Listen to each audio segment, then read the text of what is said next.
Ce matin-là, devant l'église Saint-Sulpice, il y avait quelque chose de plus lourd qu'un simple adieu. Le silence avait une épaisseur inhabituelle. Les visages connus arrivaient sans sourire, les anonymes restaient à distance. Les caméras filmaient moins une cérémonie qu'un tremblement collectif. Nathalie Baye, l'une des présences les plus fines du cinéma français, venait d'être rendue aux siens.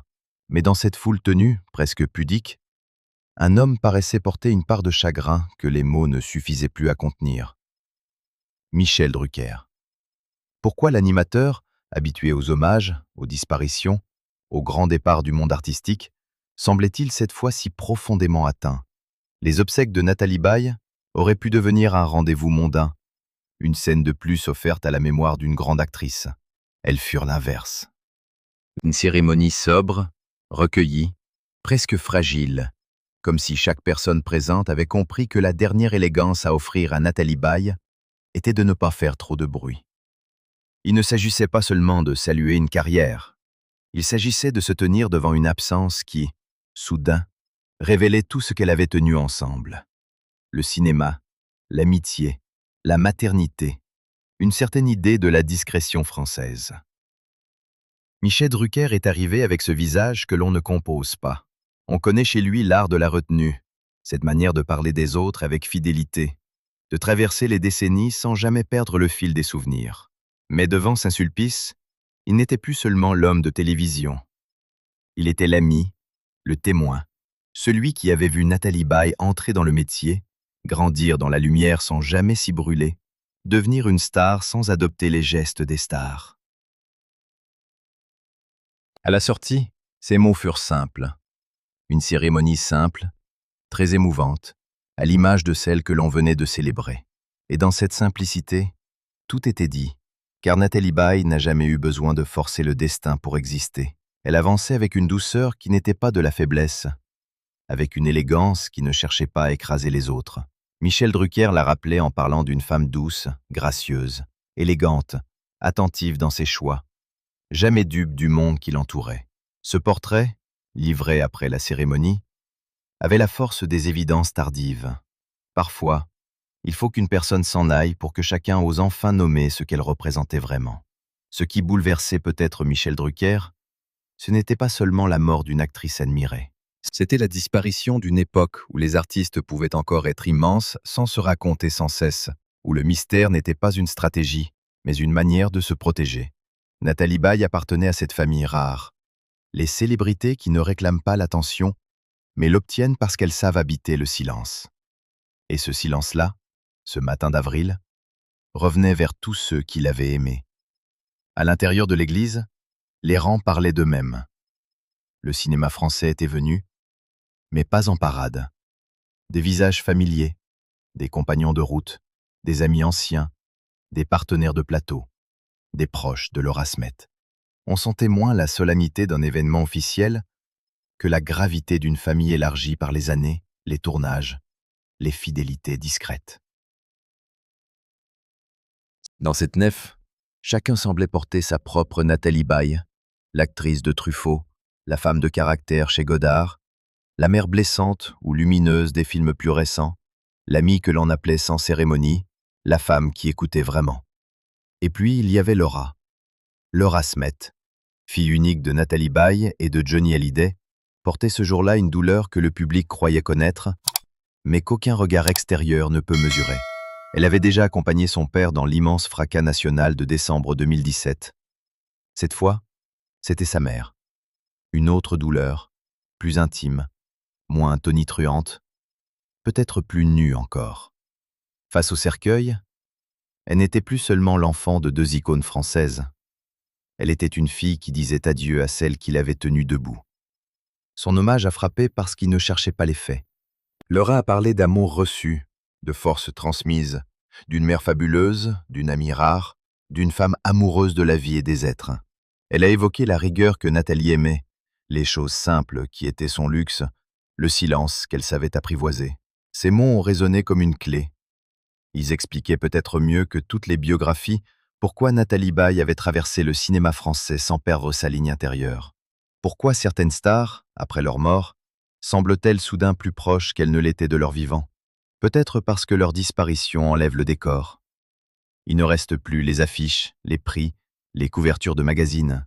Il reste une manière d'être. Chez Nathalie Baye, cette manière tenait à une contradiction merveilleuse. Elle avait tout d'une grande dame, mais refusait les postures de grande dame. Elle pouvait jouer la bourgeoisie, le trouble, la fragilité, la duplicité, la fatigue, la sensualité, sans jamais réduire ses personnages à une image confortable. Sa carrière avait commencé presque comme une apparition secondaire, mais chez les grands, les seconds plans deviennent parfois des promesses. Dans Two People, en 1973, sous la direction de Robert Wise, elle apparaît encore brièvement. La même année, François Truffaut lui donne dans La Nuit américaine le rôle de Joël, la script, figure discrète et essentielle d'un plateau de cinéma. Le public ne savait pas encore qu'il voyait naître une comédienne capable de faire de la retenue une tension dramatique. Dans les années 1970, on l'a souvent vue en jeune femme douce, amie fidèle, présence provinciale, silhouette rassurante. Mais Nathalie Baye n'était pas une actrice à enfermer dans les premières impressions. Peu à peu, elle a déplacé son image. Elle a cherché les zones moins faciles, les blessures moins décoratives, les femmes qui ne se donnent pas tout de suite. Elle a travaillé avec Truffaut, Godard, Pialat, Chabrol, Sauté, Téchiné, Beauvois, Dolan. Chaque rencontre ajoutait une strate, jamais une grimace. Les Césars ont reconnu ce que les spectateurs sentaient déjà, une précision rare. Elle en a remporté 4 au fil d'une carrière d'une densité exceptionnelle, notamment pour Sauf qui peut la vie, Une étrange affaire, La balance et Le petit lieutenant. Mais chez elle, les récompenses n'ont jamais semblé devenir une armure. Elles accompagnaient une œuvre, elles ne la remplaçaient pas. Nathalie Baye ne donnait pas l'impression de courir après les trophées. Elle semblait chercher le bon rôle, le bon metteur en scène, la juste faille. C'est aussi pour cela que les mots de Michel Drucker ont touché. Quand il souligne qu'elle savait choisir ses films, il ne parle pas seulement d'une intelligence professionnelle, il parle d'une morale de travail. Choisir, pour Nathalie Baye, ce n'était pas calculer une carrière comme on construit une vitrine, c'était préserver une exigence. Elle aurait pu céder plus souvent à la facilité, répéter ce qui fonctionnait, s'installer dans une image rentable. Elle ne l'a pas fait. Elle a préféré l'inconfort fertile aux automatismes. Derrière cette discipline, il y avait une enfance moins lisse que son élégance ne le laissait croire. Nathalie Baye venait de milieux d'artistes, de parents peintres, d'un univers bohème où la liberté pouvait être aussi désordonnée que formatrice. Très jeune, elle avait connu la danse, l'apprentissage du corps, la rigueur des gestes, puis le théâtre. Ce parcours explique peut-être son rapport si particulier à l'écran. Elle ne jouait pas seulement avec le visage, mais avec une architecture entière, une tenue, une respiration, une manière de laisser passer l'émotion sans l'étaler. Et puis il y eut Johnny. Le nom de Johnny Hallyday revient presque forcément quand on évoque Nathalie Baye.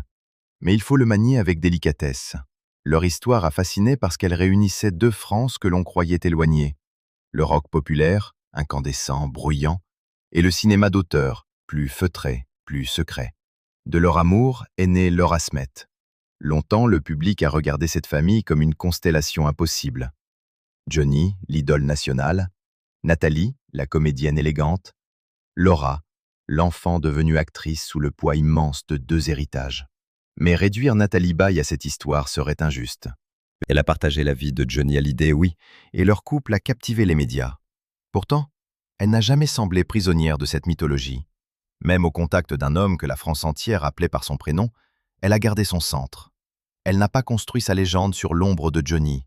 Elle a protégé sa place, son métier, sa fille, son intimité. N'est-ce pas là, au fond, l'un des gestes les plus difficiles quand on vit près d'un volcan médiatique? La cérémonie de Saint-Sulpice ravivait inévitablement cette mémoire. Certains ont voulu voir, dans la couleur du cercueil ou dans certains détails de l'adieu, un écho à Johnny Hallyday. Mais la vérité la plus forte était peut-être moins romanesque et plus poignante. Laura Smet enterrait sa mère après avoir déjà enterré son père. Le symbole n'avait pas besoin d'être fabriqué. Il était là, dans la répétition cruelle des deuils, dans cette façon qu'a la vie de ramener les enfants d'icônes à la solitude la plus ordinaire. Autour de Laura, Michel Drucker avait cette présence d'homme de famille élargi. Il n'était pas là pour occuper l'espace, mais pour tenir un bord du chagrin. Les proches de longue date savent faire cela. Ils ne guérissent rien, ils empêchent seulement que tout s'effondre d'un coup. Quand un visage familier se penche vers une fille en deuil, quand une main se pose, quand une parole basse circule, il se passe quelque chose que les caméras ne devraient presque pas saisir. Ce sont ces instants qui racontent le mieux la grandeur d'un adieu.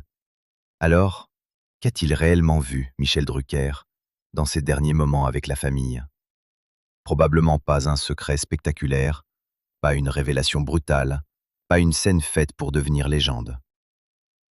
Il a vu ce que les grands deuils dévoilent quand le bruit retombe. Une fille qui perd sa mère, des amis qui comprennent qu'une part de leur propre jeunesse disparaît, des artistes soudain ramenés à leur vulnérabilité, et une foule qui réalise qu'elle aimait Nathalie Baye pour des raisons plus profondes que ses rôles. La mort de Nathalie Baye, annoncée après une maladie neurodégénérative, avait déjà provoqué une vague d'émotions. La maladie accorde le oui, dont il a été fait état publiquement, ajoute à cette disparition une dimension plus intime, presque douloureuse à imaginer.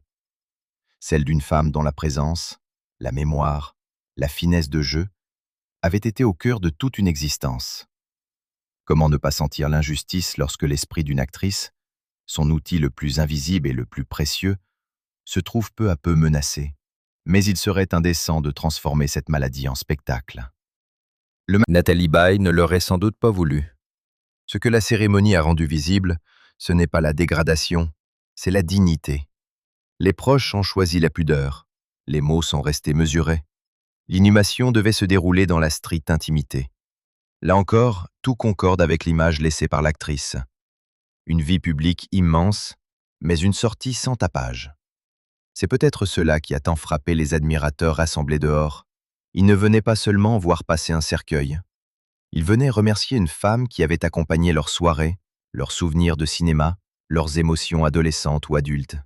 Certains se rappelaient La Nuit américaine, d'autres La Balance, d'autres encore Le Petit Lieutenant, Catch Me If You Can, ou ses apparitions plus récentes qui avaient rappelé à une génération internationale ce que le cinéma français savait produire de plus nuancé.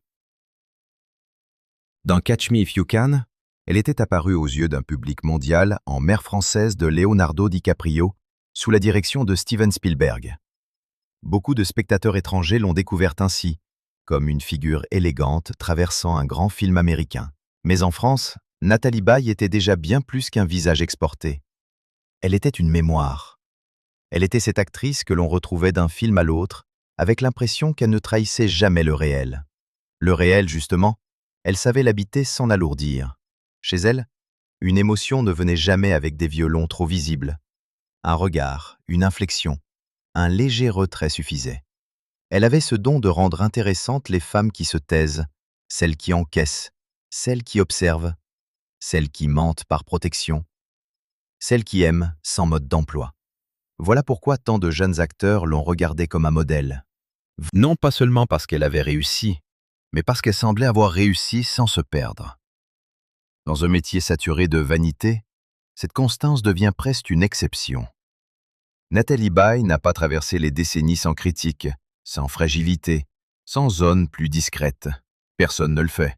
Mais elle a conservé une image rare, celle d'une femme stable dans un monde instable, d'une artiste sérieuse sans être austère, d'une star capable de rester humaine. Michel Drucker, qui a vu défiler tant de carrières, sait mieux que quiconque ce que cela signifie. Les talents brillants sont nombreux, les présences durables le sont moins. Et c'est là que les rumeurs trouvent leurs limites. Depuis l'annonce de sa mort, certains ont cherché des signes, des sous-textes, des secrets derrière chaque détail de la cérémonie. On a commenté les présences, les absences, les symboles possibles, le lien avec Johnny, les gestes de Laura, les mots des proches. Mais la vérité confirmée par cette journée semble beaucoup plus simple et beaucoup plus bouleversante. Nathalie Baye était aimée parce qu'elle s'intéressait aux autres, parce qu'elle ne jouait pas la star hors caméra, parce qu'elle avait laissé derrière elle une tendresse concrète. Cette révélation-là n'a rien de spectaculaire. Elle est même presque décevante pour ceux qui cherchent du scandale. Pourtant, elle explique tout. Les gens n'étaient pas venus seulement pour une actrice. Ils étaient venus pour une femme, qui avait su ne pas écraser les autres avec sa lumière. Dans une époque où tant de célébrités transforment chaque émotion en communication, cette discrétion devient un luxe. Le vrai luxe de Nathalie Baye, comme l'a laissé entendre Laura, n'était pas l'apparat. C'était le silence, les choses simples, la fidélité. Lorsque le cercueil a quitté l'église, les applaudissements ont porté cette gratitude. Pas des applaudissements de première, pas le bruit mondain d'une salle conquise, plutôt une dernière vague, une manière de dire que l'on avait compris, trop tard peut-être, ce qu'elle avait donné. Chaque adieu public contient une part de théâtre, surtout quand il concerne une actrice. Mais celui-ci gardait une étrange vérité. Il n'y avait plus de rôle. Il ne restait que la trace. Michel Drucker, ce jour-là, semblait regarder cette trace avec une émotion presque fraternelle. Il avait connu les débuts, les plateaux, les émissions, les retours, les années qui passent et les visages qui changent. Il savait que Nathalie Baye n'était pas seulement une actrice célèbre de plus dans l'album du cinéma français. Elle appartenait à cette catégorie plus rare, ceux dont l'absence modifie l'atmosphère d'un pays culturel. On ne les voyait pas tous les jours, mais on était rassuré de savoir qu'ils existaient. Laura Smet, elle, portera autre chose. Non pas seulement un héritage artistique, mais une empreinte intime. Être la fille de Nathalie Baye, c'est hériter d'une exigence douce, d'une pudeur presque sévère, d'un rapport au métier qui ne pardonne ni la facilité, ni l'esbrouffe. C'est aussi vivre avec le regard du public. Ce regard qui croit connaître les familles célèbres parce qu'il en a vu des photographies. Mais que sait-on vraiment d'une mère et d'une fille lorsque la porte se referme? C'est peut-être la question qui flottait encore après la cérémonie. Que reste-t-il d'une star quand le dernier flash s'éteint? Dans le cas de Nathalie Baye, il reste des films, bien sûr. Il reste des prix, des archives, des extraits, des hommages présidentiels, des articles, des images de tapis rouge. Mais il reste surtout une impression plus difficile à nommer. Celle d'une femme qui a traversé le bruit sans devenir bruyante, qui a connu la gloire sans s'y dissoudre, qui a aimé sans tout livrer. Voilà pourquoi les larmes de Michel Drucker ont touché. Elle ne racontait pas seulement la peine d'un ami. Elle révélait la place que Nathalie Baye occupait dans le cœur de ceux qui l'avaient approchée. Une place sans emphase, sans posture, mais profonde. L'émotion des grands témoins n'est jamais anodine. Elle dit ce que les biographies oublient, ce que les filmographies ne peuvent pas écrire, ce que les chiffres de carrière ne mesureront jamais. Le public retiendra peut-être l'image d'un homme aux lunettes sombres, bouleversé devant une église parisienne. Il retiendra Laura Smet face au cercueil de sa mère. Il retiendra les mots de tendresse, la sobriété de l'adieu, la foule silencieuse, les applaudissements. Mais derrière ces images, une autre scène demeure, plus secrète. Celle d'une actrice qui, jusqu'à son dernier hommage, aura imposé son style sans le réclamer. Dans les heures qui ont suivi la cérémonie, quelque chose a continué de circuler autour de Saint-Sulpice, comme si l'adieu n'avait pas vraiment pris fin avec la fermeture des portes. Les proches se sont éloignés lentement, les silhouettes connues ont disparu dans les voitures sombres, mais les anonymes, eux, sont restés encore un moment. Certains ne parlaient pas. D'autres échangeaient à voix basse le nom d'un film, une scène, un souvenir de télévision, un sourire aperçu dans une interview ancienne. C'est souvent ainsi que se mesure la place véritable d'une artiste, non pas au nombre de couronnes déposées devant l'église, mais à la façon dont des inconnus continuent de prononcer son nom comme celui d'une personne de leur propre famille. Michel Drucker, en évoquant cette douceur, cette élégance et cette attention aux autres, n'a pas seulement rendu hommage à une comédienne. Il a donné une clé de lecture à toute une existence. Nathalie Baye n'avait jamais cherché à séduire par le vacarme. Elle avançait dans le métier avec une sorte de pudeur active, une retenue qui n'était jamais froide, une distance qui protégeait sans exclure. Ceux qui l'ont croisée racontent souvent la même chose. Elle écoutait avant de répondre, regardait avant de juger, choisissait ses mots comme elle choisissait ses rôles, avec précision. Et c'est peut-être là que se cache le vrai mystère de cette journée. Pourquoi une femme si discrète provoque-t-elle, au moment de disparaître, une émotion aussi vaste? Peut-être parce que les artistes qui ne se livrent pas entièrement laissent derrière eux une part d'inachevé. On croit les connaître par leurs films, puis leur départ révèle tout ce qui nous échappait encore. Nathalie Baye appartenait à cette catégorie rare de présence, dont la délicatesse ne s'impose jamais sur le moment, mais revient plus tard, avec une force presque douloureuse. Ce n'était pas seulement son visage que la France saluait ce jour-là. C'était une manière de traverser la célébrité sans perdre le goût des choses simples, une façon de rester grande sans jamais se tenir au-dessus des autres. Nathalie Baye est partie comme elle avait souvent joué, en laissant aux autres le soin de comprendre ce qui brûlait sous la surface. Et peut-être est-ce pour cela que son absence paraît déjà si vaste. Parce qu'elle n'a jamais envahi l'espace, elle laisse aujourd'hui un vide immense.